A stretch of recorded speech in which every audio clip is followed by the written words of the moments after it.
welcome to the first Innov8 Talk Seminar at the 4th edition IIJS Bharat Tritiya 2026. We're kicking things off with a topic that is close to every Indian celebration, weddings, and of course, bridal jewellery. Our first session is titled Bridal Brilliance, Bridal Jewellery from Heritage to Contemporary. And today, we have a stellar panel to explore this beautiful journey. Let me introduce our esteemed panelists, starting with Mr. Bharat, who is a renowned fashion guru, choreographer and stylist, widely credited with shaping the fashion ecosystem in South India. Known for seamlessly blending creativity with professionalism, he has played a pivotal role in elevating Indian fashion to global standards. Over the years, he has been instrumental in launching and mentoring several of India's top models and fashion talents. Secondly, we have Ms. Bharat, who is one of India's leading contemporary jewellery designers, celebrated for her distinctive, sculptural and artistic approach to design. A graduate of NIFT and the founder of Bharat Boutique Jewels, she has received numerous awards and accolades for her unique, innovative designs and craftsmanship. Dr. Pratap Madhukar Kamath is the Managing Director of Avaran Timeless Jewellery, a renowned Bengaluru-based heritage jewellery house with roots dating back to 1935. A third-generation entrepreneur, he has played a key role in modernizing the brand while preserving its legacy of craftsmanship and customer-centric values. Last but definitely not the least, we have Mr. Subesh Valera, who is a prominent voice in India's gem and jewellery industry, serving as the chief editor of The Art of Jewellery, one of India's leading B2B jewellery publications. With deep insight and strong connections across the jewellery ecosystem, he has played a pivotal role in shaping industry dialogue, highlighting marketing trends, and promoting the jewellery sector across various platforms. It is a perfect blend of fashion, design, legacy, and industry insight. So let's get this started. I request you all to please join us on the stage.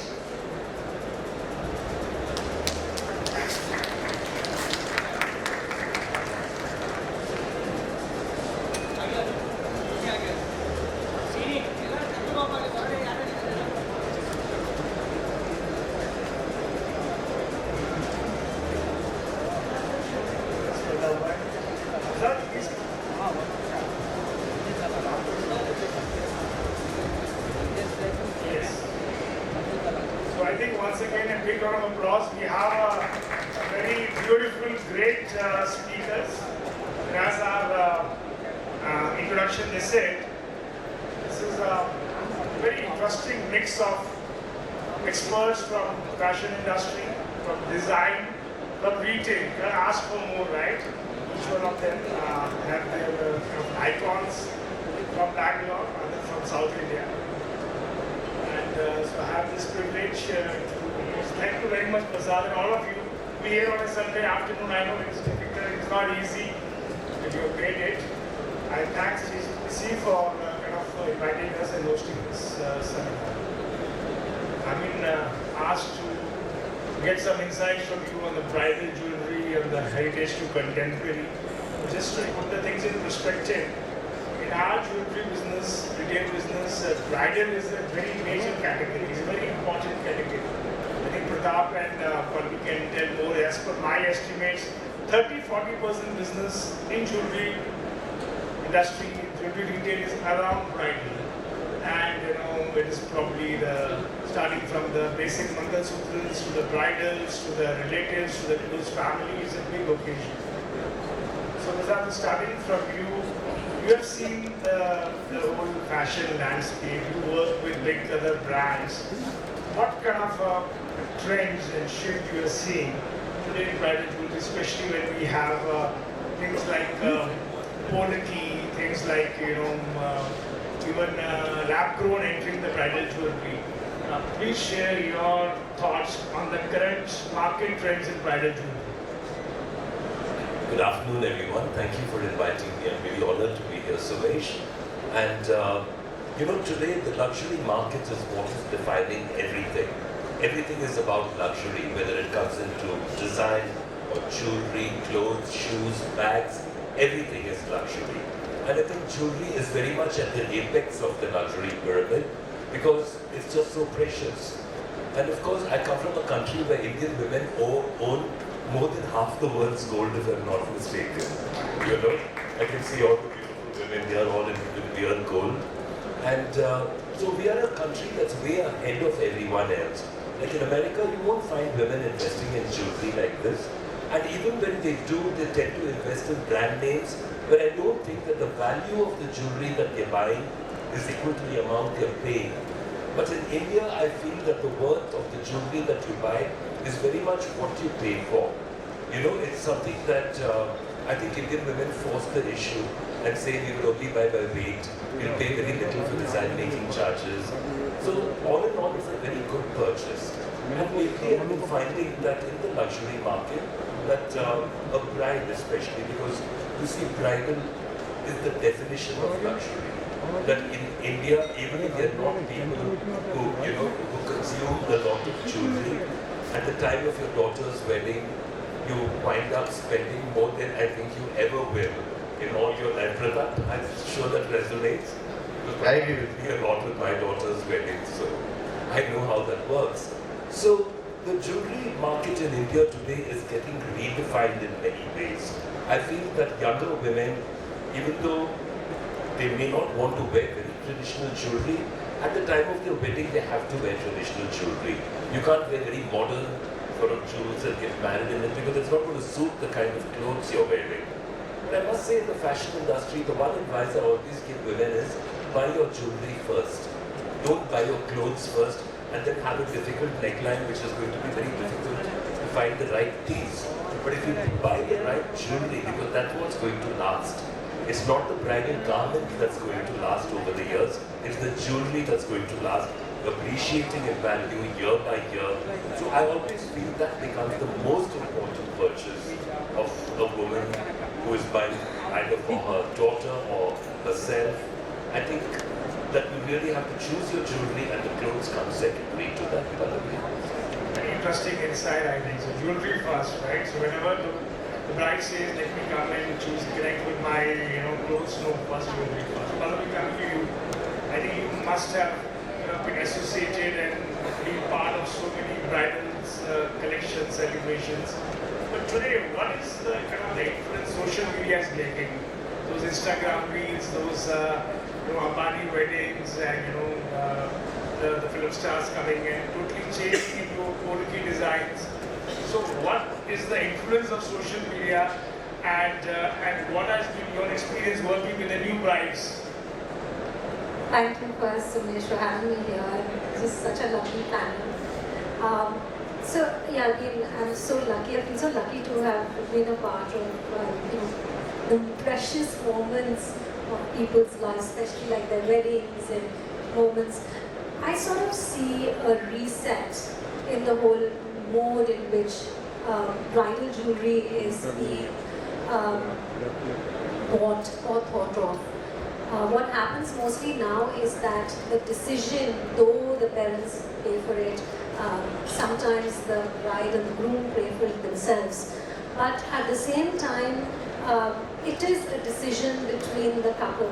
They come and it's like their first project together. And it's quite lovely because, the styling comes into play. This looks nice on you. I think you should wear a pink. The pink sapphires look better than, maybe a traditional diamond necklace, or there are florals. So, yes, there's a lot of weightage on heritage jewelry, but just the color palette has changed. Maybe a more pastel color palette, or just emeralds. I want just emeralds with a few diamonds. But it has become more intimate. The boy and the girl are talking to each other. They're discussing what is looking pretty. I want you to wear this. So there are so many more conversations that are happening. And I think that is leading to the trends. The advantage of someone like you is that you can customize it. You can fulfill their dream, the story behind what they have in mind, right? Absolutely. So, in fact, very recently I had a couple over. They were just about to get married, and they were from the US. The guy is Indian and the girl is Italian, but living in the US. And she said, I've been seeing these big diamonds and I want like a very pretty engagement ring. So she went for a lab-grown diamond because she thought it was more green meaning it's more eco-friendly than a natural diamond. And she could get a large 7-carat diamond. But she wanted the traditional meenakari on it because that was so, she felt she was sort of accepting and taking the Indian culture forward. So her wedding ring was a mix of the two.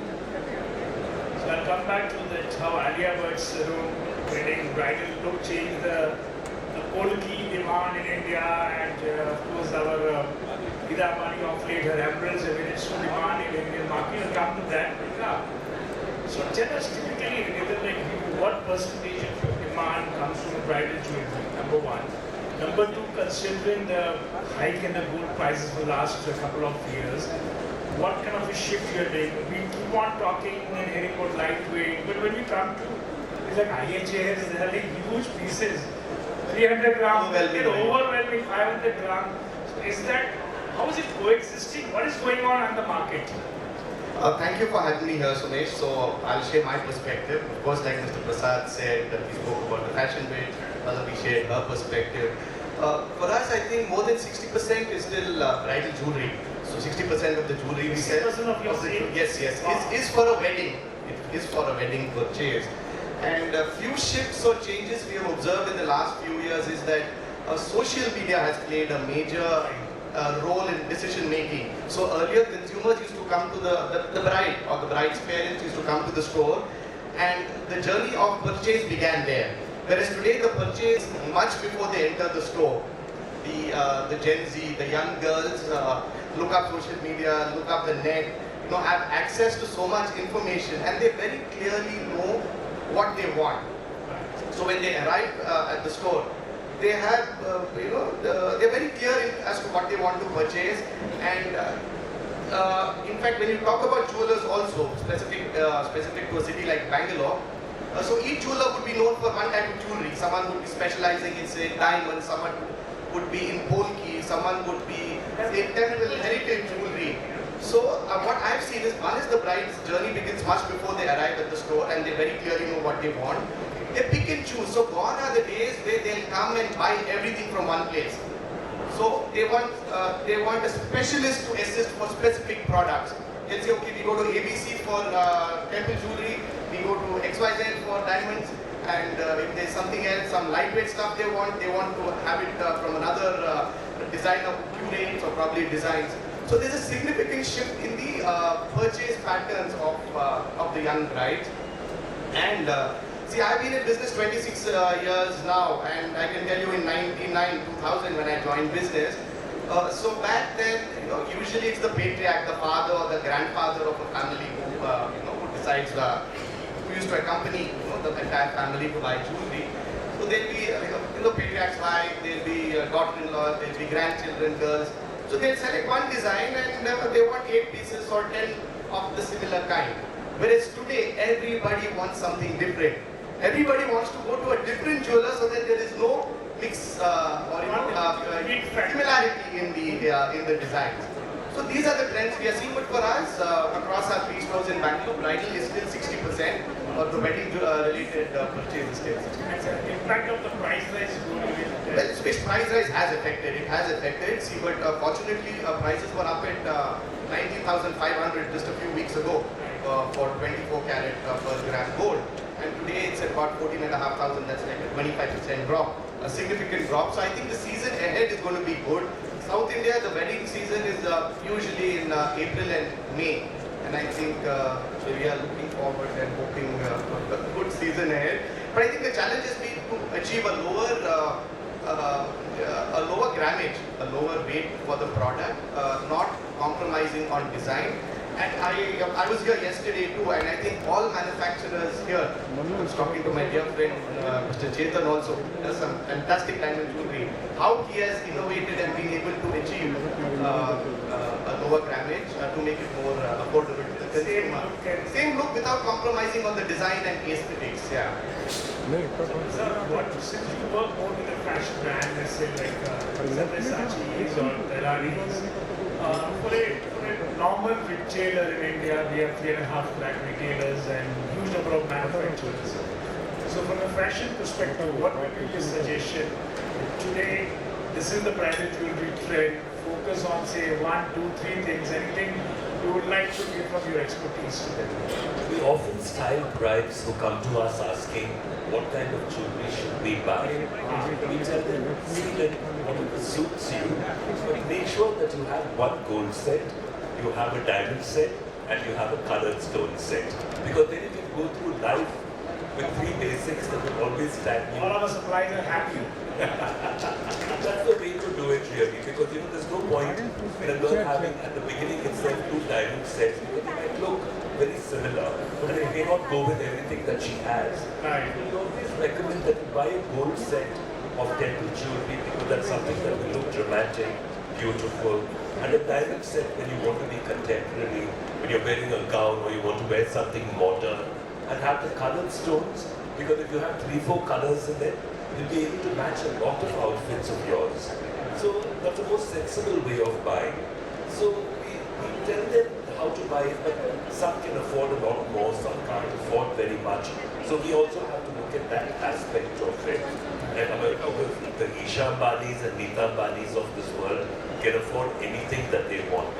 And I think that the jewelry that they own are also heritage pieces that have a big history from the last 100 years. They acquire gemstones and jewelry pieces that are actually have a very long history. They either belong to some Maharaja, or they come from some royal family, or they come from somewhere.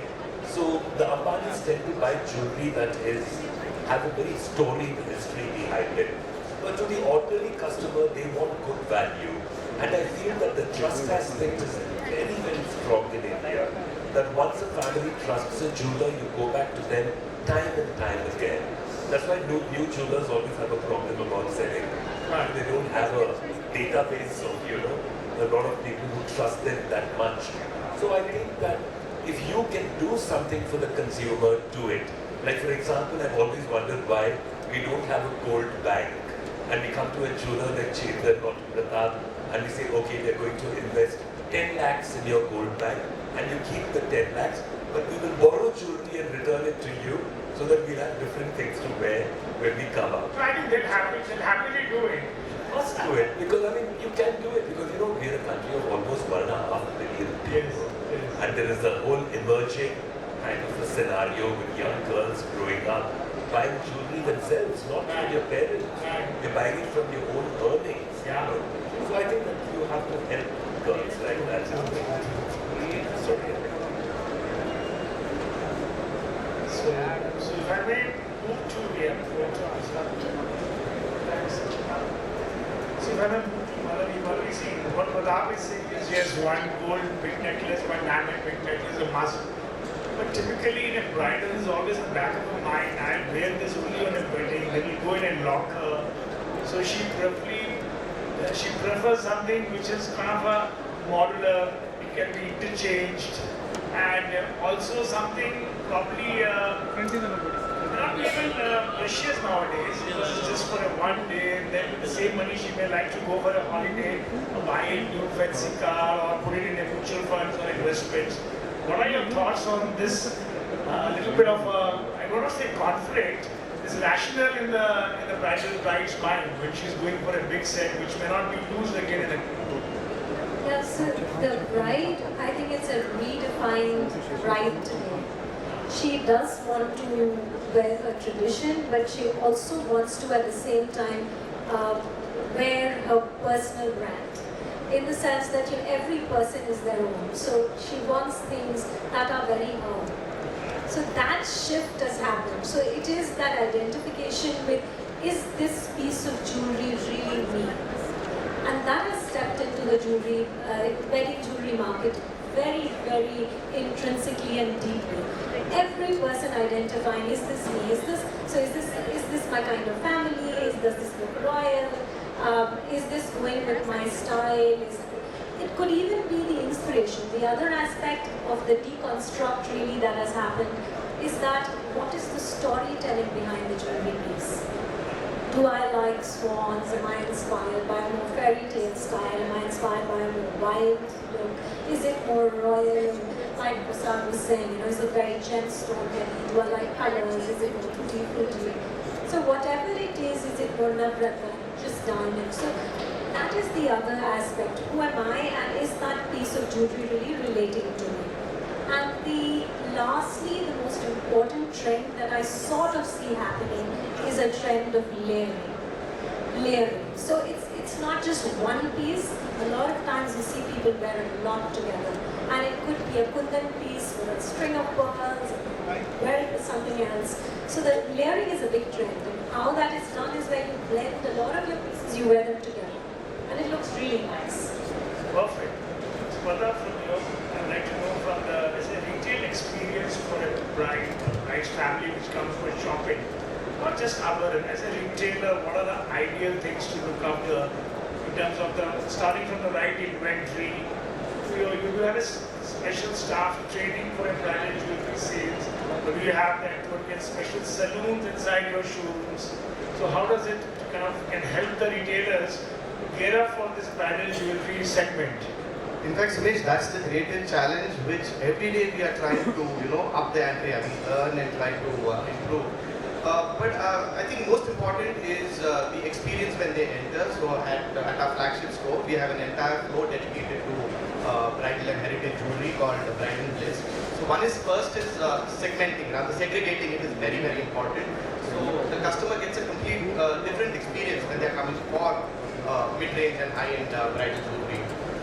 Then I think the challenge is with us, with our merchandisers and designers, because the customer today, like I mentioned, is extremely well informed. They have most of the time they have better knowledge on the product than our sales associates or the front end staff who are there to attend to the customer. So I think a lot of market intelligence, understanding what trends are there, what designs are there, seeing what trends are popular on the net is what is a challenge, and which I think our merchandisers and designers need to first understand, and that needs to percolate. It needs to go down to the sales associate. So I think training staff is most important. So the key is a well-trained staff where the customer can trust and understand that the sales associate will comprehend what they are trying to say and advise them.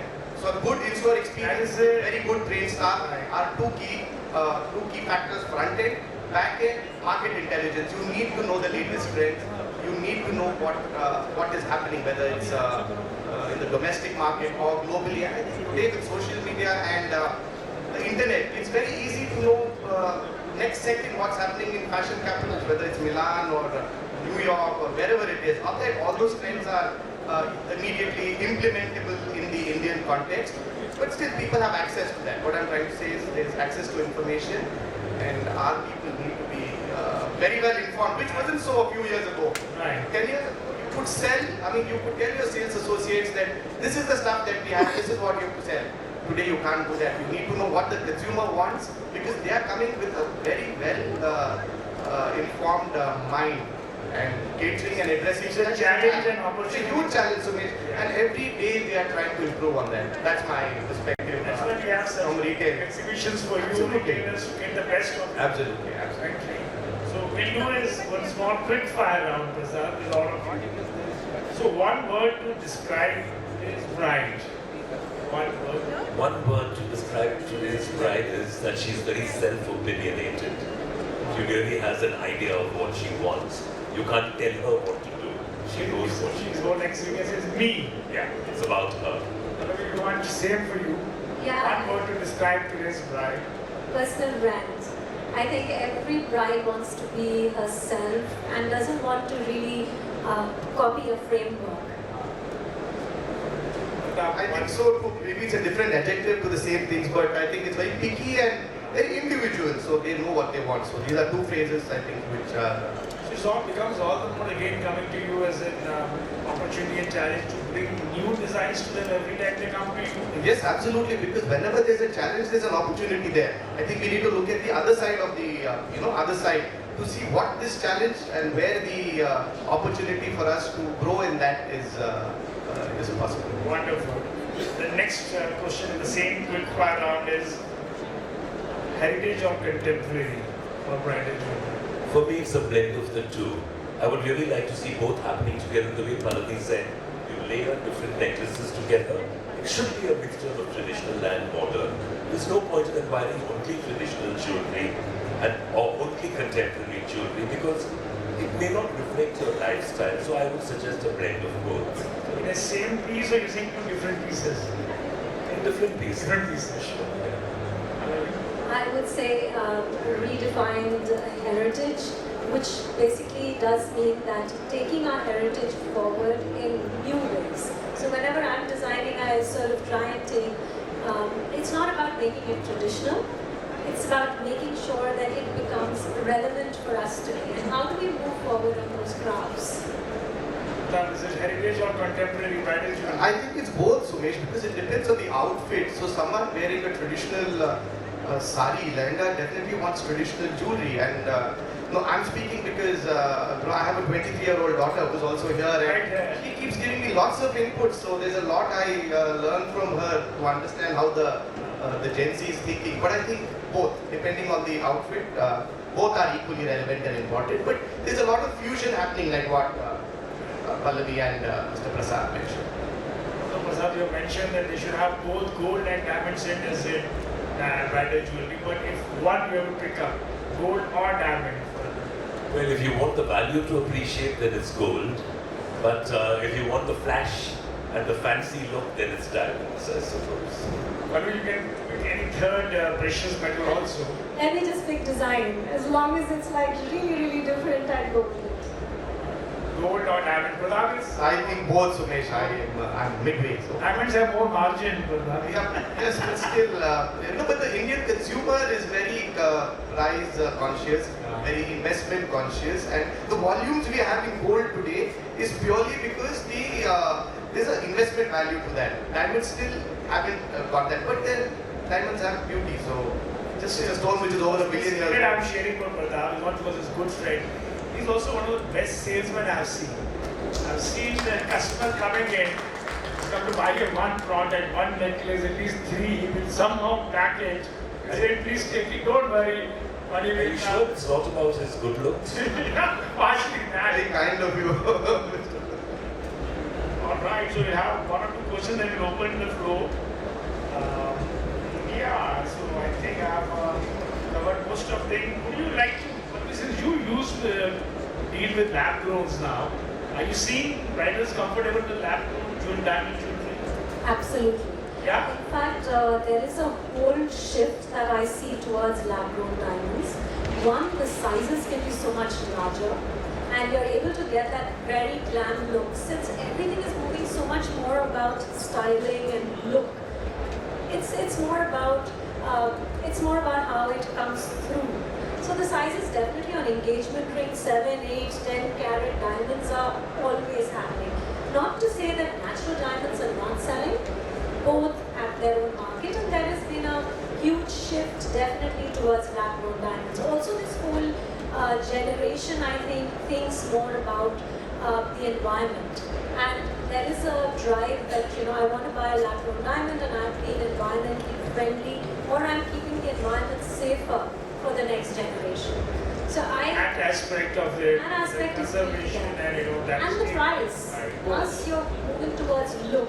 So you can experiment so much more with the lab-grown diamond. It's a great shift, probably in the metros, right? The shift you see. I think it's worldwide. In fact, what I hear is in the US. Of course, we know US, it's really picked up. Europe, it is. Today, 50% of the market in bridal jewelry is lab grown, but in India, it is still, I think, in the bridals, this regarding being environment friendly and being. But Suresh, also like the lab-grown diamonds is a very Indian thing.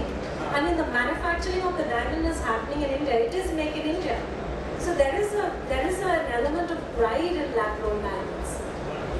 So I'd like to touch upon the technology part. That this new thing, artificial intelligence, is very much the buzzword. Anyway, in your business, or especially in bridal jewelry, anything you incorporated artificial intelligence or in terms of technology to get the right designs or to do the marketing? In fact, I am technologically very handicapped. So when I completed my graduation, computers weren't there. But then, last 2 years I've been attending the OPM program at Harvard University, and I spend like a month every year there. So last 2 years, and I'll be graduating next year. But AI is very, very relevant. So every unit I have done, so they've had at least 5 or 6 professors who've been talking about AI and the relevance of AI. So I think I'm just 1% in the process of learning AI.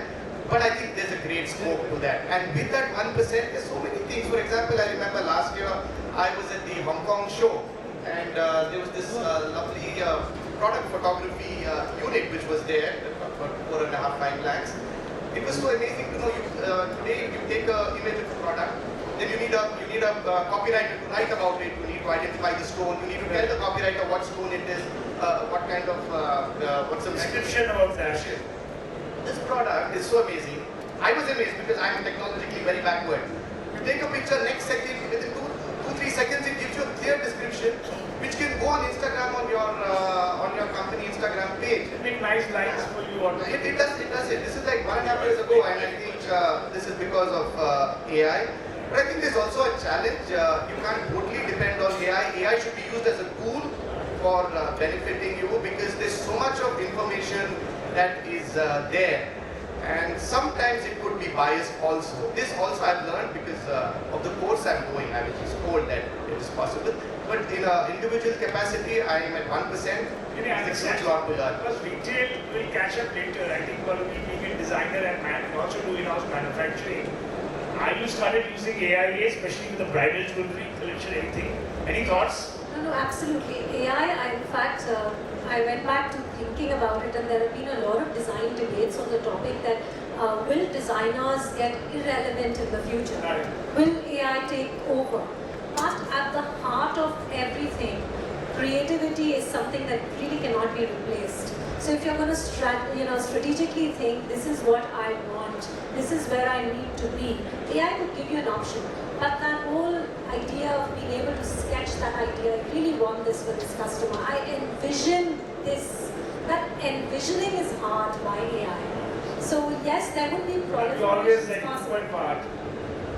There will be always a human part. I think there will always be a human part. The proliferation of a design, you come up with an idea, then you can make versions of it on AI. But the basic design concept, the strategy, the ideation, the envisioning has to come from a design standpoint. Perfect. Bharat, you have seen the fashion industry probably those days. Even now you have sketches.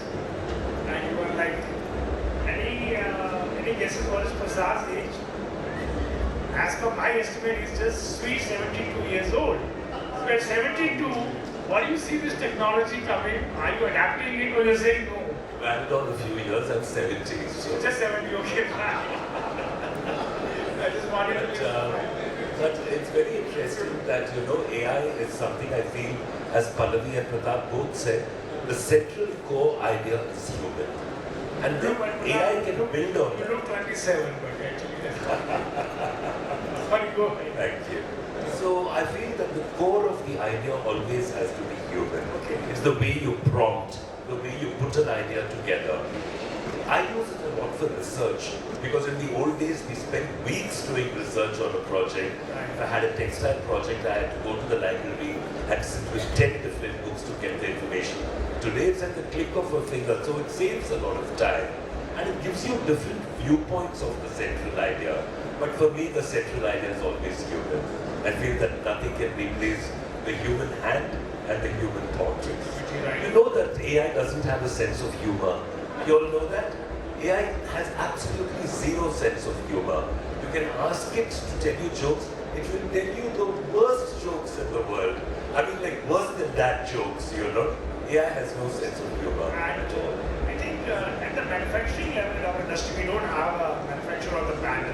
Probably in the audience, if somebody can come in, they have started using it, especially as we said, the design part will get irrelevant. So what they're doing is, one design, say 10 options, number one. Number two, there is something called that augment technology. The customer, the bridal can try without actually wearing a jewelry, so many designs and coming out. happening in fashion a lot. The Zara website now, you can try on garments without It is being also adopted. in your picture, your full-length picture and your face, and then it shows you exactly what you're going to look like in your garments. But one thing I'd like to add, I feel that jewelry is basically fashion-proof. Like if I go to a bride in Hyderabad and I'm working with her, she'll say, oh, the last 3 girls who got married all wore Sabyasachi, so I don't want to wear Sabyasachi. That doesn't happen with jewelers. They can all come to you and they'll be quite happy to come to you because they find something different.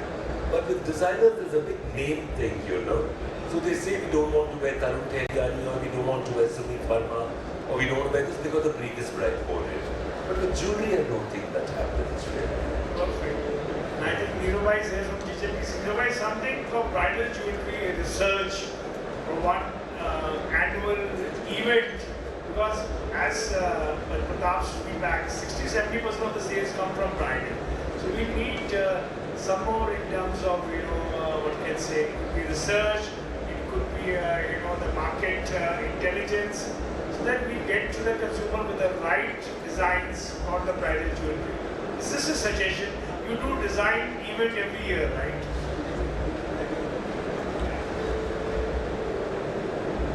So hi everyone. So we have missed the beginning part. So the first thing that we did is the select club that we started with, where we got all the designer kind of products in one place.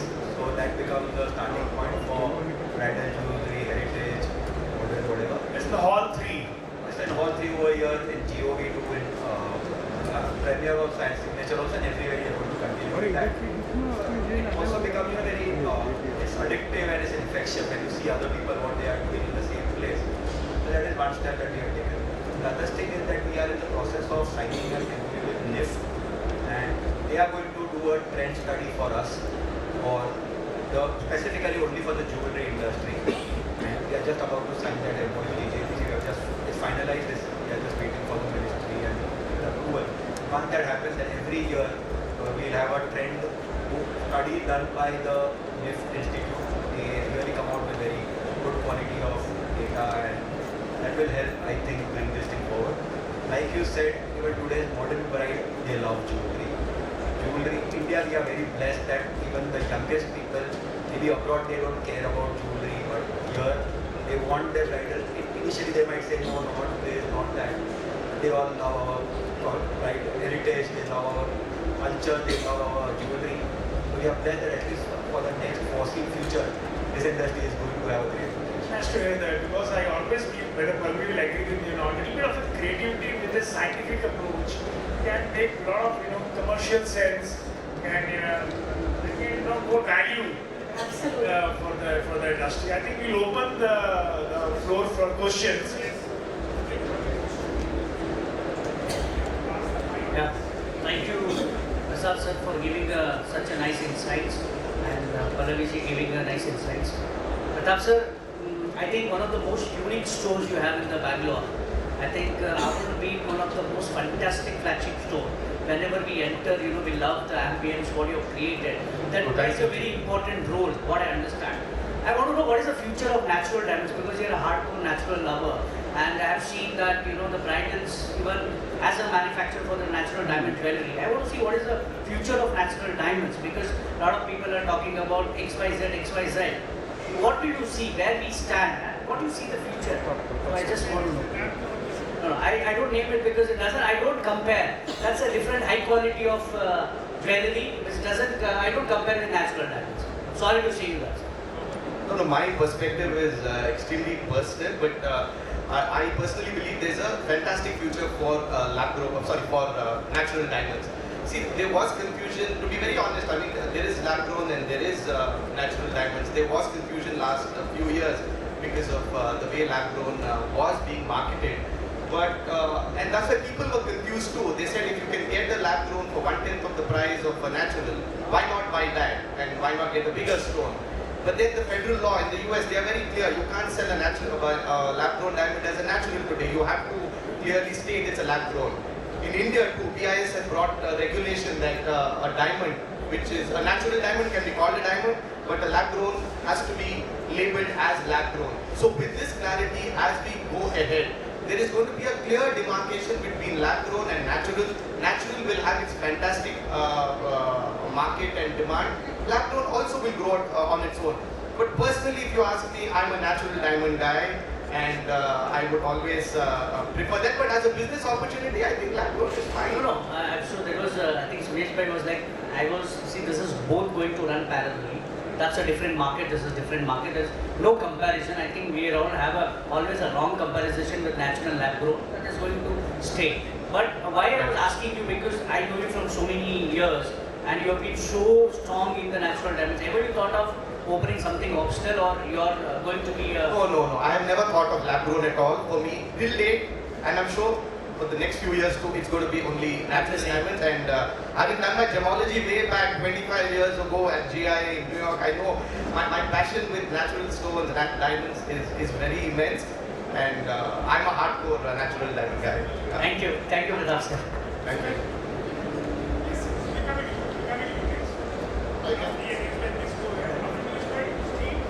Correct. Good afternoon, everyone, and thank you very much, IIJS and Sumesh bhai and Chetan bhai. इन लोग के लिए भाई एक बार तारीफ करें.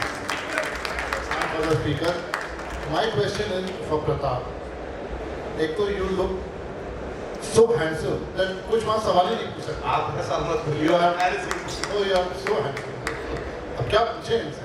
Now, sir, my question is to you is that we talk of bridal jewelry and mostly we talk of gold and diamond. How about a silver coming in the mind of a bride for her bridal jewelry? Are we doing something for that also? It is growing. It is growing. That category is growing because Do you have some? Yes, of course. We have a separate section for silver jewelry, and we have separate floors, and we clearly segmented the products at our store. And silver jewelry is doing well and will continue to do well because the inherent product of the metal also is growing just like gold. We were at I think 60 rupees a gram, and today it's at 270, which is like close to 5 times growth. I think there's a great potential for silver jewelry. We at Abharan across our stores are doing a lot of work with silver jewelry. Brides are buying silver jewelry. Yes. It's one thing I tell you, every bride will like to at least have one gold Mangal Sutra. That will stay forever. I think that's true. Yeah, Mangal Sutra will continue. Mangal Sutra will be. Yeah, Mangal Sutra and the ring, the wedding ring would always be in gold, but all others they are flexible to experiment with non-gold as the base metal. Hello. Thank you for all the inputs. My question goes out to everyone whose name begins with a P, which is 3 of you. So anyone can answer. You know, while we spoke of Prasad speaking of diamonds for contemporary temple jewelry, you brought up color stones.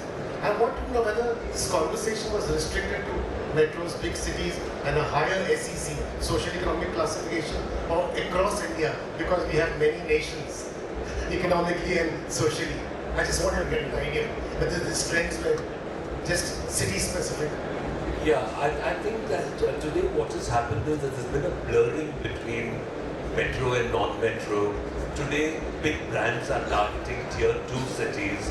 A lot of my work is now going to tier 2 cities because they feel that there is a saturation in the metros, and in many ways, metro customers can be approached through social media, but they want to approach tier 2 cities directly. So the buying power has become very high in tier 2 cities. So you'll find us going to Benares and Kanpur and Raipur and so many places that I never dreamed I'd be doing shows in. Today Reliance has a big fashion brand called White Crow, and White Crow will not open in the metros. It's only for the tier 2 cities.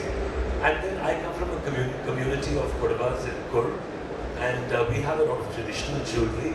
But in our community, the jewelry is loaned to the family. So they loan it through generations, and it's only fixed up. So sometimes a girl can get married without buying any jewelry at all, if she so chooses to do. Even the sari is worn, I think, at least a minimum of 15 times by various brides. So it's part of our culture to pass it on. which I think is quite beautiful. But the modern bride does want something of her own. They want to invest their own earnings or their parents' gifts in something that's precious, something that is also, I think, a security blanket in a way, that you know when you have gold, you can never go wrong. You know? Yeah, you know, it's 300. And I think that buying gold is a very good idea.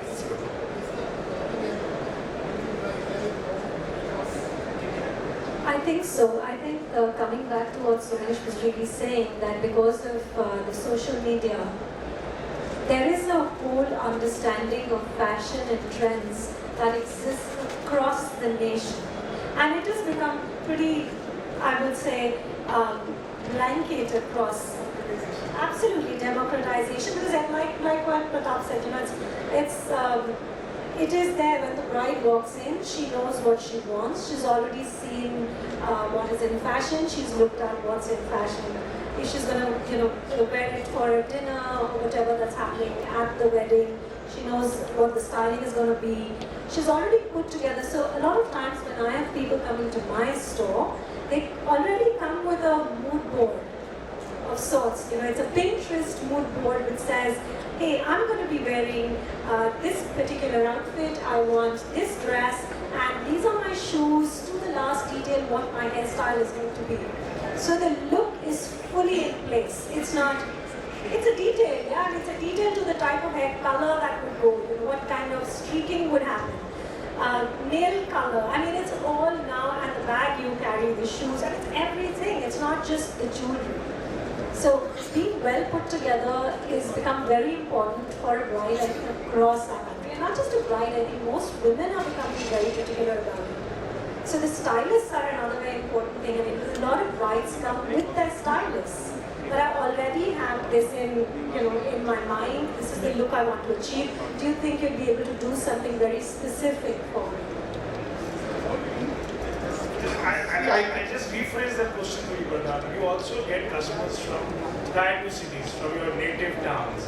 So I think what he's asking is the kind of the trend and the requirement and the demand is same from a metro to your customer coming from Mysore, Udupi, or Bangalore, or Shimoga? Is it different? In fact, that's what I wanted to answer. But that's the answer I was just preparing as they were talking. So I think today for anybody to create a sense of perspective of fashion or design, what is important is information and data. So today information and data, the bridge, the gap has shortened, is completely closed.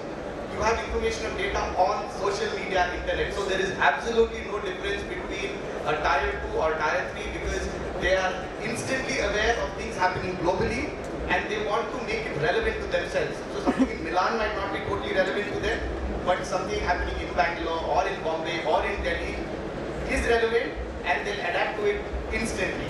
And also our 3 stores are all in Bangalore, but we cater to a lot of consumers from tier 2, tier 3 cities from different parts of Karnataka coming to Bangalore to buy, because there's a sense of pride when they buy in Bangalore, the big, the metro city.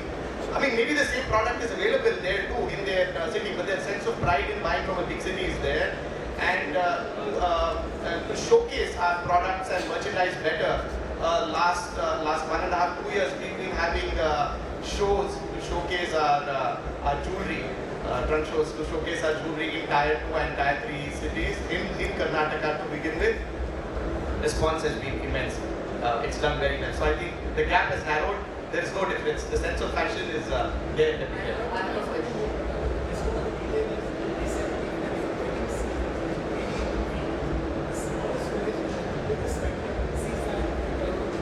Exactly, that's what I tried to say, because access to information and data is instant today, and that's what helps you develop a sense of perspective. Okay, I have a question for Bharat.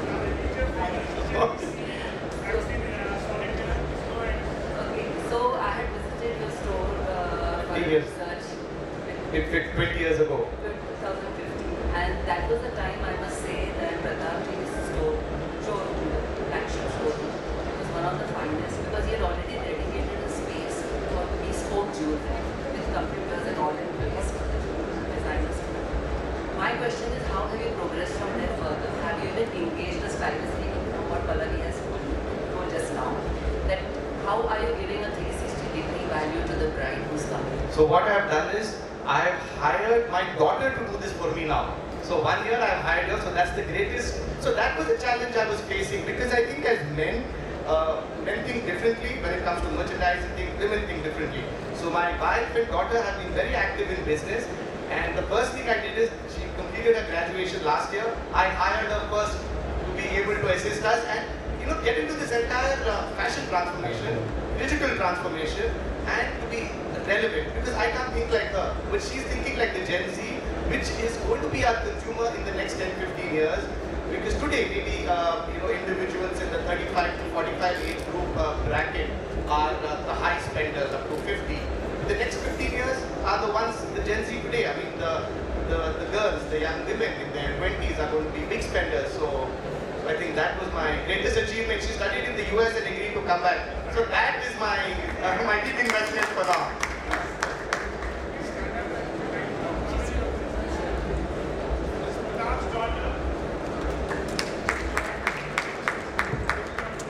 Oh no, she's training, but I'm taking inputs from her. Pratap sir, the last question. Pratap, I must tell you, even now at Lakshmi, the charming young lady, all the young ladies who work in your store, they are so knowledgeable. They know how to put a look together. In fact, I have the honor of working with some great jewelers in Bangalore. Recently, we were working with Bhima, and those girls are so on the ball, Sometimes they come and ask me, sir, what do you think should go with this? And I say, you're asking me. You all know even better than I do how you'll sell, how it works together. The way she was showing me jewelry just now, the knowledge is such a precious thing, and they really have it. Please congratulate all your staff. Thank you. Yeah, Pratap sir, last question. I think you have made the jewelry for Kantara, which was a super hit movie of the whole country. A big round of applause for Pratap sir. So, after making the jewelry, what all impact it happened on your store? What all you've learned? Because what happened, this influence, the social media influence, as Suresh Bhai was talking, all the wedding celebrities when they're having a wedding, big fat weddings, it's very important to have those design concepts. So when you designed and you gave a jewelry for Kantara movie, what are changes you have got in your retail store and what you have upgraded? Because this is information for all the retailers. Yeah, so the challenge while working with the movie Kantara 2, we worked with Kantara 2, wasn't very big. The reason being, the jewelry showcase there belonged to an era which is over 800,000 years. So it was basically jewelry worn by tribes. I mean, jewelry which wasn't very complicated, which didn't require huge sense of aesthetics. It was jewelry which was simpler. So the challenge wasn't huge. It was easy for us to do that.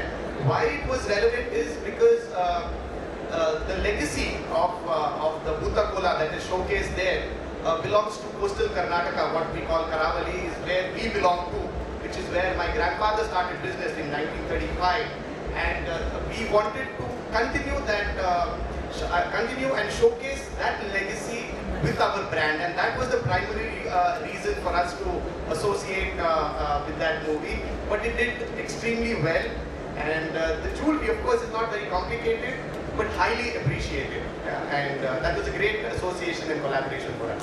Thank you. Right, thank you. With this, we are already running short of time. A big thank you. Last thing. Yes, of course. The last word from the one and only Prasad. Well, it's really to compliment India and Indian jewelers. You see, 2 years ago, a trend with brooches started in India, and some designers started putting brooches on their clothes. Last year, the Ambani men all wore brooches, and this year, at the Oscars, all the big stars men stars were wearing brooches. So where did that trend start? India. So congratulations to all of you out here. I think it's such a huge topic. It can continue for hours. But once again, a big thank you to our wonderful panelists, Prasad, Pallavi and Pratap, for making this event a good success. It's quite overwhelming. We had a full house. Over to GJPC. Thank you very much. Thank you once again to our panelists. Let's give them a huge round of applause. I now request Mr. Neerav Bansali, co-convener, National Exhibitions GJEPC, to please come up on stage and felicitate our panelists.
big round of applause to Sumesh for being such a great anchor. Thank you, Sumesh. Thank you very much. And also say we have a incidentally CEO Club forum here. A lot of members are here. One group picture. Neeraj Bhai, Gautam Bhai, Geeta is here. And Chetan Bhai, CEO Club photo. Our CEO Club.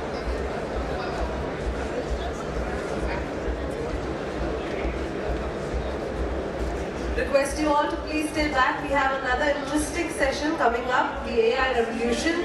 Please stay put and we'll see you in the next session.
Exit and the next one is settle down.